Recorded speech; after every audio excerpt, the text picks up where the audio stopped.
Hello, hello, hello. Good evening. Ayan, dito ako sa kusina. Nagluluto tayo ng dinner. Ayan, nagpakulo na ako ng eto to. Ayan. Nilagay ko na yung sahog. Katulad ng luya, kamatis, sibuyas, at saka yung pangpaasim. Pakukulo na mabuti kasi ang lulutuin natin, jaran, ang ating hipon. Para may sabaw naman. At saka, syempre, ang kangkong. Di mawawala. Pinakuluan ko na.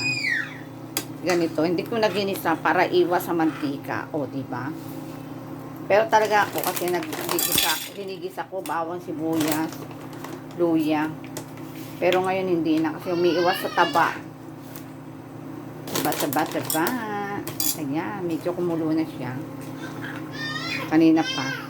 3 minutes na. So, ilagay na natin ang ating hipon. Ayun. Ayan. Mamaya, pag medyo mapula yung susunod na natin ang ating kangkong. Ang ating mabisang kangkong. Hindi ko nalalagyan ng ng malunggay. Kasi, gabi na, hindi na ako nakakuha sa kapitbahay. Pero marami yung kangkong na binili ni Makmak, oh. Kaya, ayan. Pag medyo mapula-pula na yan, lagyan na natin ating kangkong. Para tama-tama. Pag malambot na yung kangkong, habang lumalambot yung tawag nito, yung hipon, lumalambot na rin yung ating kangkong. O, diba?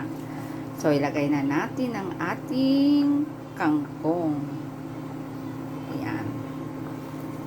Dami. Ang dami, 25 pesos lang. Kaya nakakatuwa nga eh. Ay! Laglag tuloy. Sayang yun. Teka, kunin ko. Yun.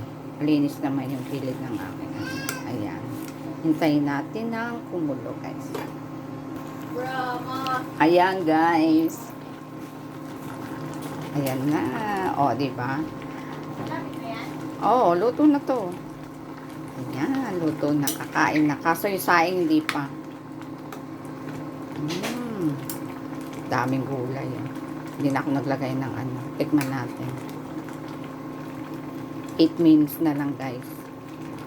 Luto na. Oh, sarap. Andito na lahat ng katas ng ng aligi ng hipon.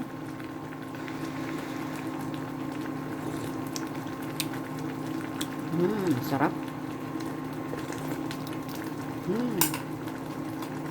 Lagyan na natin ang ating malaking sili na nag-iisa. Paano, guys? Bye! Kakain na kami. Pagluto na yung kanin, malapit na rin. God bless all.